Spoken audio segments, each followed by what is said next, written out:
नमस्कार साथियों। महिला पर्यवेक्षक भर्ती परीक्षा 2025 7 मार्च से आयोजित होने वाली है और यह परीक्षा आपकी पूरा 1 महीना चलेगी। उसी को ध्यान में रखते हुए हम आपके सामने पूर्व प्रश्नों की सीरीज लेकर के आ रहे हैं। जो आपके 2017 में पेपर हुए थे उसमें से 3 पेपर का अभ्यास हम कर चुके हैं। आज चौथे पेपर में जो आपके शिशु की प्रारंभिक देखभाल और शिक्षा से संबंधित प्रश्न थे उनका अभ्यास हम आपके सामने कराने जा रहे हैं। शुरू करते हैं। प्रश्न नंबर 1 है आपके सामने, एड्स का मुख्य स्रोत कौन सा है? एड्स का मुख्य स्रोत कौन सा है? ऑप्शन 1 वेश्यावृत्ति, ऑप्शन 2 लार, ऑप्शन 3 खांसी या ऑप्शन 4 इनमें से कोई नहीं। एड्स का मुख्य स्रोत कौन सा है? वेश्यावृत्ति, लार, खांसी या फिर इनमें से कोई नहीं। तो एड्स का मुख्य स्रोत होता है वेश्यावृत्ति। तो ऑप्शन नंबर 1 आपका सही हो जाएगा। दूसरा प्रश्न देखते हैं। मानसिक रूप से निरुद्ध बालकों की बुद्धि लब्धि खाली स्थान से कम होती है। मानसिक रूप से निरुद्ध बालकों की बुद्धि लब्धि कितने से कम होती है? ऑप्शन नंबर 1 88 से कम, ऑप्शन 2 85 से कम, ऑप्शन 3 86 से कम या ऑप्शन 4 84 से कम। मानसिक रूप से निरुद्ध बालकों की बुद्धि लब्धि कितने से कम होती है? तो ऑप्शन नंबर 2 आपका सही हो जाएगा कि मानसिक रूप से निरुद्ध बालकों की बुद्धि लब्धि 85 से कम होती है। तीसरे नंबर का प्रश्न देखते हैं। सामाजिक विकास का प्रमुख तत्व क्या है? सामाजिक विकास का प्रमुख तत्व क्या है? ऑप्शन 1 वंशानुक्रम, ऑप्शन 2 लिंग, ऑप्शन 3 वातावरण या ऑप्शन 4 वंशानुक्रम और वातावरण। सामाजिक विकास का प्रमुख तत्व क्या है? वंशानुक्रम, लिंग, वातावरण या वंशानुक्रम और वातावरण। तो सामाजिक विकास का प्रमुख तत्व है वातावरण। तो ऑप्शन नंबर 3 आपका सही हो जाएगा। आगे बढ़ते हैं। चौथे नंबर का प्रश्न, प्रथम बार विकसित दांत कौन सा होता है? जो दांत पहली बार विकसित होते हैं वे कौन से दांत कहलाते हैं? ऑप्शन 1 दूध के दांत, ऑप्शन 2 स्थायी दांत, ऑप्शन 3 दंत अवधारण या ऑप्शन 4 उपरोक्त सभी। प्रथम बार विकसित दांत कौन सा होता है? तो ऑप्शन नंबर 1 आपका सही हो जाएगा कि जो प्रथम बार विकसित दांत होते हैं वे दूध के दांत कहलाते हैं। आगे बढ़ते हैं। 5वें नंबर का प्रश्न, निम्न में से कौन विशेष शिक्षा का उद्देश्य है? विशेष शिक्षा का उद्देश्य क्या होता है? ऑप्शन नंबर 1 समायोजन में सहायता करना, ऑप्शन 2 योग्यता का अधिकतम विकास, ऑप्शन 3 आर्थिक स्वतंत्रता या ऑप्शन 4 उपरोक्त सभी। विशेष शिक्षा का उद्देश्य क्या है? तो समायोजन में सहायता करना विशेष शिक्षा का उद्देश्य है। योग्यता का अधिकतम विकास करना ये भी विशेष शिक्षा का उद्देश्य है। आर्थिक स्वतंत्रता भी विशेष शिक्षा का एक उद्देश्य है। इसलिए ऑप्शन नंबर 4 आपका सही हो जाएगा, उपरोक्त सभी। विशेष शिक्षा का उद्देश्य उपरोक्त सभी हो जाएंगे। 6वें नंबर का प्रश्न है, नवजात की नाड़ी की गति कितनी होती है? बहुत अच्छा प्रश्न। नवजात की नाड़ी की गति कितनी होती है? ऑप्शन 1 120 प्रति मिनट, ऑप्शन 2 125 प्रति मिनट, ऑप्शन 3 130 प्रति मिनट या ऑप्शन 4 135 प्रति मिनट। नवजात की नाड़ी की गति कितनी होती है? तो ऑप्शन नंबर 2 आपका सही हो जाएगा, 125 प्रति मिनट होती है। 7वें नंबर का प्रश्न देखते हैं। एक औसत दूध से खाली स्थान कैलोरी प्राप्त होती है। तो एक औसत दूध से कितनी कैलोरी प्राप्त होती है?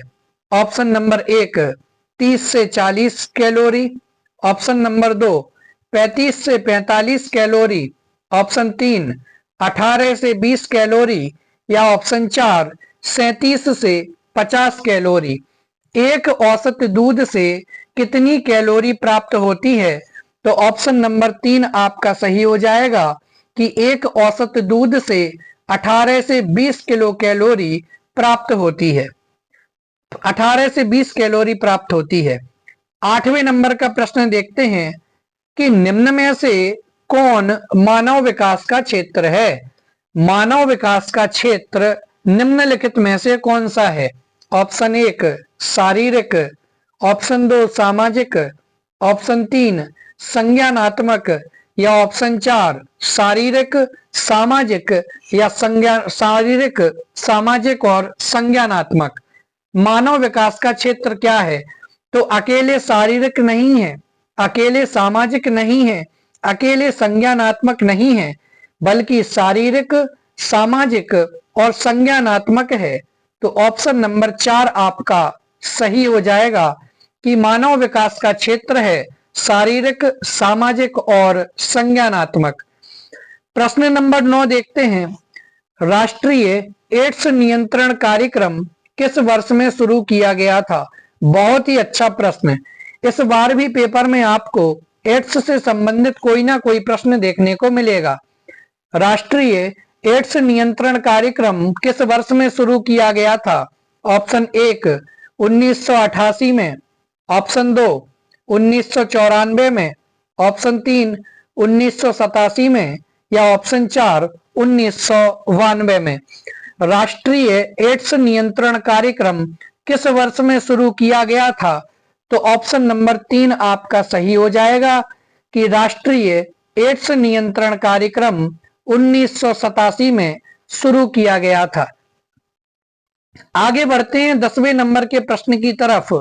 ब्रेल लिपि किससे संबंधित है? किससे संबंधित है ब्रेल लिपि? ऑप्शन 1 अंधे बालक से, ऑप्शन 2 वाणी विकलांग बालक से, ऑप्शन 3 मानस मंद बालक से, या ऑप्शन 4 इनमें से कोई नहीं। तो ब्रेल लिपि किससे संबंधित होती है? तो आप याद रखेंगे ऑप्शन 1 कि ब्रेल लिपि अंधे बालक से संबंधित होती है। ब्रेल लिपि किससे संबंधित होती है? तो ब्रेल लिपि अंधे बालक से संबंधित होती है। 11 नंबर का प्रश्न देखते हैं। शैशवावस्था के बालक को क्या कहते हैं? जो बालक अभी शैशव अवस्था में है उसे क्या कहा जाता है? ऑप्शन 1 नवजात शिशु, ऑप्शन 2 युक्ता, ऑप्शन 3 बचपन, या ऑप्शन 4 भ्रूण। शैशवावस्था के बालक को क्या कहते हैं? तो ऑप्शन नंबर आपका 1 सही हो जाएगा कि शैशवावस्था के बालक को नवजात शिशु कहा जाता है। आगे बढ़ते हैं 12 नंबर के प्रश्न की तरफ। यूनिसेफ द्वारा बेसहारा बच्चों के लिए कार्यक्रम कब प्रारंभ हुआ था? बहुत ही अच्छा प्रश्न। यूनिसेफ के माध्यम से जो बेसहारा बच्चों के लिए कार्यक्रम प्रारंभ किया गया था वह कब किया गया था? ऑप्शन नंबर 1 1992-93 में, ऑप्शन नंबर 2 1994-95 में, ऑप्शन 3 1993-94 में, या ऑप्शन 4 1995-96 में। तो यूनिसेफ द्वारा बेसहारा बच्चों के लिए कार्यक्रम कब प्रारंभ हुआ था? तो ऑप्शन नंबर 1 आपका सही हो जाएगा कि 1992-93 में। कब हुआ था? 1992-93 में यूनिसेफ के द्वारा बेसहारा बच्चों के लिए कार्यक्रम प्रारंभ हुआ था। आगे बढ़ते हैं 13 नंबर का प्रश्न देखते हैं। शाला पूर्व शिक्षा किससे संबंधित है? बहुत अच्छा प्रश्न। शाला पूर्व शिक्षा किससे संबंधित है? ऑप्शन 1 अनौपचारिक, ऑप्शन 2 औपचारिक से, ऑप्शन 3 औपचारिक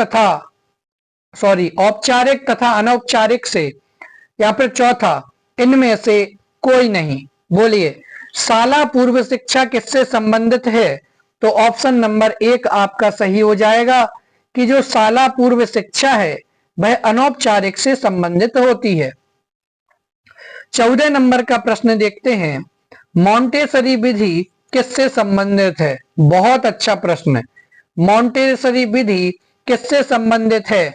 ऑप्शन नंबर 1 मानसिक निरुद्ध बालक की शिक्षा से, ऑप्शन नंबर 2 प्रतिभावान बालकों की शिक्षा से, ऑप्शन नंबर 3 शारीरिक अक्षमता युक्त बालक की शिक्षा से, या ऑप्शन 4 उपरोक्त सभी। तो मॉन्टेसरी विधि किससे संबंधित है?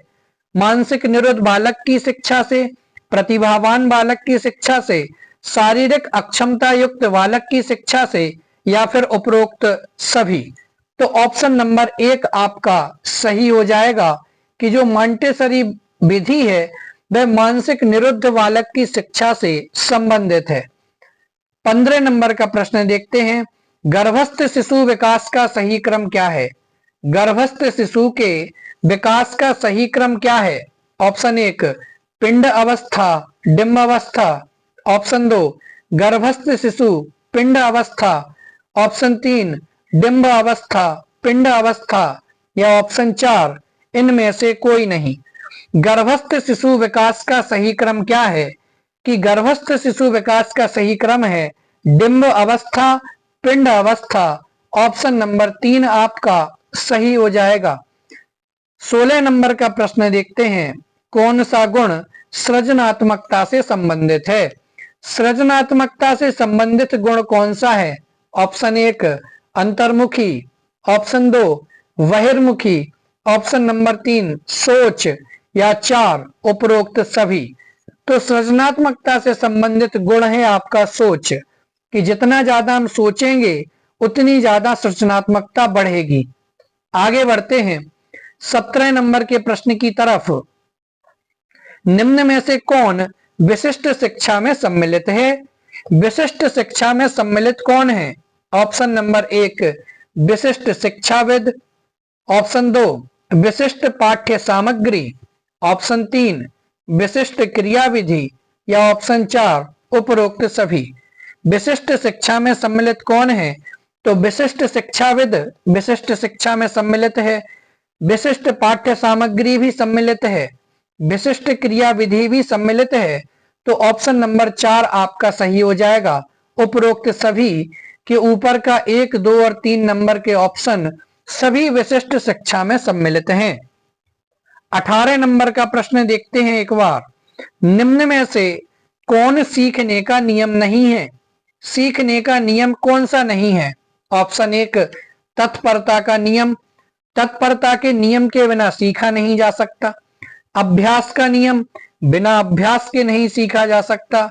प्रभाव का नियम, बिना प्रभाव के नहीं सीखा जा सकता। और मेंडल का नियम, यही बचा है आपका शेष। तो ऑप्शन नंबर 4 आपका सही हो जाएगा, मेंडल का नियम। सीखने का नियम कौन नहीं है? तो मेंडल का नियम सीखने का नियम नहीं है। 19 नंबर का प्रश्न देखते हैं, बाल यानी कि बच्चों एवं महिला हेतु अत्यंत विस्तृत योजना कौन सी है? बच्चों और महिलाओं हेतु अत्यंत विस्तृत योजना कौन सी है? ऑप्शन नंबर 1 समेकित बाल विकास सेवा योजना, ऑप्शन 2 राष्ट्रीय टीकाकरण कार्यक्रम, ऑप्शन 3 राष्ट्रीय स्वास्थ्य मिशन, या ऑप्शन 4 इनमें से कोई नहीं। बच्चों और महिला हेतु अत्यंत विस्तृत सेवा योजना कौन सी है? तो ऑप्शन नंबर 1 आपका सही हो जाएगा, समेकित बाल विकास सेवा योजना। क्या हो जाएगा? समेकित बाल विकास सेवा योजना। 20 नंबर का प्रश्न देखते हैं, शारीरिक अक्षमता से युक्त विभिन्न प्रकार के बालक खाली स्थान होते हैं। शारीरिक अक्षमता से युक्त बालक, विभिन्न प्रकार के बालक कैसे होते हैं? ऑप्शन 1 अंधे बालक, ऑप्शन 2 कम सुनने वाले बालक, ऑप्शन 3 अपंग बालक, या ऑप्शन 4 उपरोक्त सभी। तो जो शारीरिक रूप से अक्षम हैं ऐसे बालक अंधे भी हो सकते हैं, कम सुनने वाले भी हो सकते हैं और अपंग भी हो सकते हैं। इसलिए ऑप्शन नंबर 4 आपका सही हो जाएगा, उपरोक्त सभी। सरल प्रश्न है, आगे बढ़ते हैं 21 नंबर के प्रश्न की तरफ। निम्न में से कौन सा मानव दांत का प्रमुख भाग है? बहुत अच्छा प्रश्न। मानव दांत का प्रमुख भाग कौन सा है? Option 1 animal, option 2 keratin, option 3 toluene या ऑप्शन 4 डेंटिन। बोलिए कौन सा मानव दांत का प्रमुख भाग है? एनिमल, केरेटिन, टोलिन या फिर डेवटिन या डेंटिन। तो ऑप्शन नंबर 4 आपका सही हो जाएगा, डेंटिन। मानव दांत का प्रमुख भाग कौन सा है? डेंटिन है। आगे बढ़ते हैं 22 नंबर के प्रश्न की तरफ। हरलोक के अनुसार मानव विकास की कितनी अवस्थाएं बताई गई हैं? किसके अनुसार? हरलोक के अनुसार मानव विकास की कितनी अवस्थाएं बताई गई हैं? ऑप्शन 1 11 अवस्थाएं, ऑप्शन 2 6 अवस्थाएं, ऑप्शन 3 10 अवस्थाएं या ऑप्शन 4 8 अवस्थाएं। हरलोक के अनुसार मानव विकास की कितनी अवस्थाएं बताई गई हैं? तो ऑप्शन नंबर 4 आपका सही हो जाएगा कि हरलोक के अनुसार मानव विकास की 8 अवस्थाएं बताई गई हैं। बहुत ही इंपॉर्टेंट प्रश्न है। आगे बढ़ते हैं 23 नंबर के प्रश्न की तरफ। वंशानुक्रम का मुख्य वाहक क्या होता है? वंशानुक्रम का मुख्य वाहक क्या होता है? बहुत ही अच्छा प्रश्न है, आने लायक है। ऑप्शन 1 जीन्स, ऑप्शन 2 कोशिका, ऑप्शन 3 उत्तक या ऑप्शन 4 अंडा। वंशानुक्रम का मुख्य वाहक क्या होता है? तो ऑप्शन नंबर 1 आपका सही हो जाएगा कि वंशानुक्रम का मुख्य वाहक होता है जीन्स। क्या होता है? जीन्स होता है वंशानुक्रम का मुख्य वाहक। आगे बढ़ते हैं।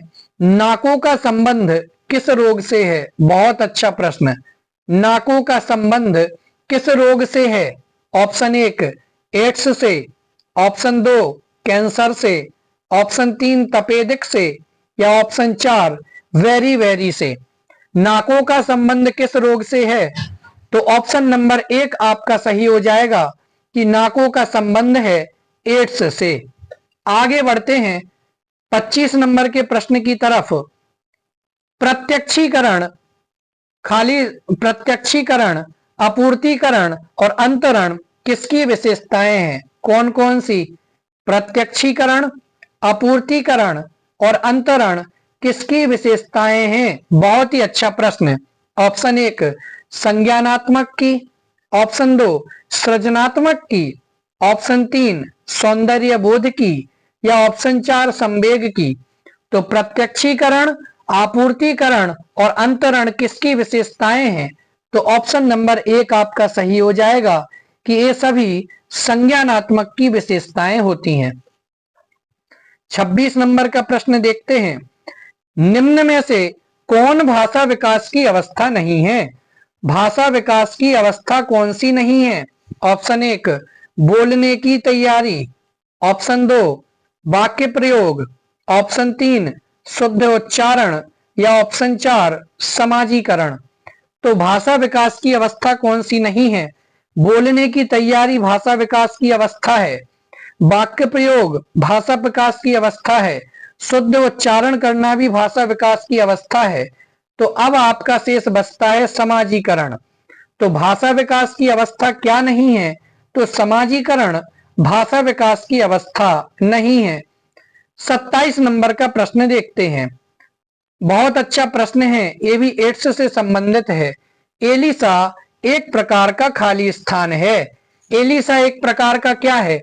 ऑप्शन 1 तपेदिक test, option 2 cancer test, option 3 डबर टेस्ट या ऑप्शन 4 एड्स टेस्ट। एलिसा क्या है एक प्रकार का? तो एलिसा एक प्रकार का एड्स टेस्ट है। तो ऑप्शन नंबर 4 आपका सही हो जाएगा। 28 नंबर का प्रश्न देखते हैं। भाषा विकास की आखिरी अवस्था क्या है? भाषा विकास की आखिरी अवस्था क्या है? ऑप्शन 1 क्रंदन, ऑप्शन 2 शब्द भंडार, ऑप्शन 3 वाक्य निर्माण या ऑप्शन 4 उच्चारण। बहुत अच्छा प्रश्न है, आने लायक है। भाषा विकास की आखिरी अवस्था क्या है? क्रंदन, शब्द भंडार, वाक्य निर्माण या उच्चारण। यदि बच्चे को वाक्य निर्माण करना आ गया तो वह समझ लीजिए कि उसका भाषा विकास हो गया है, वह आखिरी अवस्था में जाकर के पहुंच चुका है। 29 नंबर का प्रश्न देखते हैं, किन बालकों को विशिष्ट बालक कहा जाता है? किन बालकों को विशिष्ट बालक कहा जाता है? ऑप्शन 1 प्रतिभावान बालकों को, ऑप्शन 2 शारीरिक अक्षमता से युक्त बालकों को, ऑप्शन 3 मानसिक रूप से निरुद्ध बालकों को, या ऑप्शन 4 उपरोक्त सभी। विशिष्ट बालक किसे कहा जाता है? तो प्रतिभावान बालकों को भी विशिष्ट बालक कहा जाता है, शारीरिक अक्षमता से युक्त बालक को भी विशिष्ट बालक कहा जाता है, मानसिक रूप से निरुद्ध बालक को भी विशिष्ट बालक कहा जाता है। इसलिए ऑप्शन नंबर 4 आपका सही हो जाएगा, उपरोक्त सभी। आगे बढ़ते हैं 30 नंबर के प्रश्न की तरफ। कम सुनने वाले बालक के लिए उपयोग की गई शिक्षण विधि कौन सी है? कि यदि कोई बालक कम सुनने वाला है तो ऐसे बालक के लिए कौन सी शिक्षण विधि का उपयोग करना चाहिए? ऑप्शन 1 हस्त विधि का, ऑप्शन 2 चिन्ह भाषा विधि का, ऑप्शन 3 श्रवण यंत्र विधि का, और ऑप्शन 4 उपरोक्त सभी। कम सुनने वाले बालक के लिए उपयोग की गई शिक्षण विधि कौन सी होती है? तो हस्त विधि का भी उपयोग किया जाता है जो बालक कम सुनने वाला है उसके लिए। चिन्ह भाषा विधि का भी उपयोग कम सुनने वाले बालक के लिए किया जाता है। श्रवण यंत्र विधि का भी उपयोग कम सुनने वाले बालक के लिए किया जाता है। इसलिए आपका ऑप्शन नंबर 4 सही हो जाएगा, उपरोक्त सभी। तो कम सुनने वाले बालक के लिए हस्त विधि, चिन्ह भाषा विधि और श्रवण यंत्र विधि सभी शिक्षण विधियां उपयोग की जाती हैं। 31 नंबर का प्रश्न देखते हैं, रोना किससे संबंधित है? रोना किससे संबंधित है? ऑप्शन 1 भाषा से, ऑप्शन 2 सामाजिक से, ऑप्शन 3 संवेगात्मक से, या ऑप्शन 4 गत्यात्मक से। रोना किससे संबंधित है? तो ऑप्शन नंबर 1 सही हो जाएगा कि रोना भाषा से संबंधित है। आगे बढ़ते हैं 32 नंबर का प्रश्न देखते हैं, पालन घर की स्थापना किस वर्ष में हुई थी? बहुत अच्छा प्रश्न। पालन घर की स्थापना किस वर्ष में हुई थी? ऑप्शन 1 1982 में, ऑप्शन 2 1986 में, ऑप्शन 3 1977 में, या ऑप्शन 4 1989 में। सॉरी, पालन घर की स्थापना किस वर्ष हुई थी? तो ऑप्शन नंबर 3 आपका सही हो जाएगा कि 1977 में पालन घर की स्थापना हुई थी। आगे बढ़ते हैं 33 नंबर के प्रश्न की तरफ। विकास में परिवर्तन होते हैं, विकास में किस प्रकार के परिवर्तन होते हैं? ऑप्शन 1 गुणात्मक परिवर्तन, ऑप्शन 2 मात्रात्मक परिवर्तन, ऑप्शन 3 रचनात्मक परिवर्तन, या ऑप्शन 4 इनमें से कोई नहीं। विकास में किस प्रकार के परिवर्तन होते हैं? तो ऑप्शन नंबर 1 आपका सही हो जाएगा कि विकास में गुणात्मक परिवर्तन होते हैं। आगे बढ़ते हैं 34 नंबर के प्रश्न की तरफ। सृजनात्मक विकास हेतु आवश्यक तत्व होता है। सृजनात्मक विकास के लिए आवश्यक तत्व कौन सा है? ऑप्शन 1 संवेदन, ऑप्शन 2 चिंतन, ऑप्शन 3 तार्किकता, या ऑप्शन 4 उपरोक्त सभी। सृजनात्मक विकास हेतु आवश्यक तत्व क्या होता है? तो ऑप्शन नंबर 4 सही हो जाएगा, उपरोक्त सभी। क्यों?